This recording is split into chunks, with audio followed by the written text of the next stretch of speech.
ஆட்சிக்கு வந்து சில வாரங்கள் கூட ஆகலை. 6 மாதம் அமைதியாக இருப்போம்னு சொன்னவங்களாம் 6 நாள் கூட அமைதியாக இருக்க முடியல. ஆட்சிக்கு வந்து அரை மணி நேரத்திலே ஆரம்பிச்சிட்டாங்க. பாவம், ஒரு கல்யாண வீட்டிலலாம் போய் புலம்பிட்டு இருக்காங்க.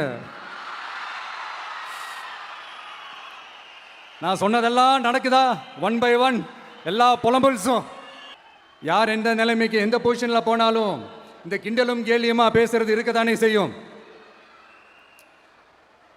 நம்மளை பற்றி, நம்ம அரசியலை பற்றி, நம்ம பேச்சை பற்றி இந்த கிண்டலும் கேலியுமா பேசிட்டு தானே இருப்பாங்க. அவங்க எல்லாருக்குமே என் சைட்லேருந்து ஒரே ஒரு ரிக்வெஸ்ட், தயவு செஞ்சு நிப்பாட்டிடாதீங்க. தயவு செஞ்சு கண்டினியூ பண்ணுங்க. நீங்க தான் என்னோட எனர்ஜி ஃபோர்ஸு. நீங்க பேசிக்கிட்டே இருங்க, பேசிக்கிட்டே இருங்க, பேசிக்கிட்டே இருங்க.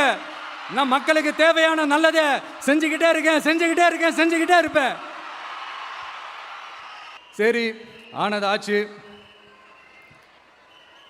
இப்போ என்ன, உனக்கு எதிரிகளே இல்லையா அப்படின்லாம் கேட்டேன். அப்படிலாம் நான் சொல்ல மாட்டேன், அப்படிலாம் நான் நினைக்கவும் மாட்டேன், அப்படி நினைக்கவும் கூடாது. இப்பவும் சொல்றேன், அரசியல் ரீதியா சொல்றேன், 2 பேருக்கு நடுவில் தான் போட்டியே.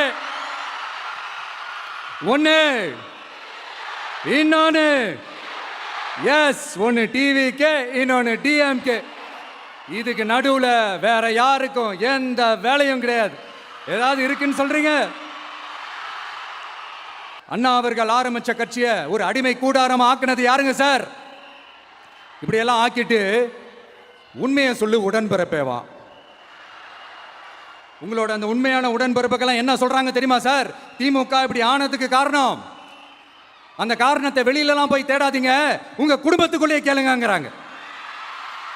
உங்களுக்காக மாடா உழைச்சி தேஞ்சு போய் கிடக்கிறோம். திமுக இப்படி ஆனதுக்கு காரணம் உழைக்காம சொகுசா இருக்கிற உங்க குடும்பத்துக்குள்ளேயே போய் கேளுங்கிறாங்க. ஒவ்வொரு திமுக தொண்டனும் அதை சொல்றாங்க. அதை புரிஞ்சிக்காம நம்மளையும் நம்ம மக்களையும் தப்பா பேசிக்கிட்டு, நீங்க மக்களை தப்பா பேசுனீங்கன்னா இந்த விஜய் வந்து கேள்வி கேட்பான், சும்மா இருக்க மாட்டான். இந்த விஜயும் தமிழ்நாட்டு மக்களும் வேறு வேறு இல்லை. இந்த விஜய் தான் தமிழ்நாட்டு மக்களோட ஒரு உண்மையான ஒரே பிரதிநிதி. இது இன்னைக்கும் சரி, நாளைக்கும் சரி, நாளன்னைக்கும் சரி, இதுதான் நிஜம்.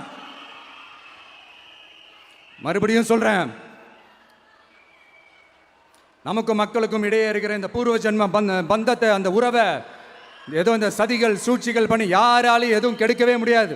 கெடுக்க ட்ரை பண்ணீங்க. நம்ம ஆட்சிக்கெல்லாம் வரதுக்கு முன்னாடி என்ன சதிகள், என்ன சூழ்ச்சிகள், என்னென்னலாம் பண்ணி எப்படியெல்லாம் தடுத்துடலான்னு. ஆனால் இப்போ ஆட்சிக்கு வந்த இந்த சாமானிய மக்கள் ஆட்சியை நீங்கள் இந்த எதிர்கட்சியாக இருக்கும் போது ஒன்று யூஸ் பண்ணுவீங்களே, இந்த பழைய டெக்னிக்கு, அதெல்லாம் யூஸ் பண்ணி நம்மளையும் மக்களையும் பிரிச்சலாம்னு நினச்சிங்கன்னா அது ஒரு காலம் நடக்காது. மக்கள்லாம் ரொம்ப தெளிவாயிட்டாங்க சார், ரொம்ப தெளிவாயிட்டாங்க. அதனால ஒரு ஆக்கப்பூர்வமான ஒரு எதிர்கட்சியை செயல்பட்டு மக்கள் மனசை வெல்ல பாருங்க.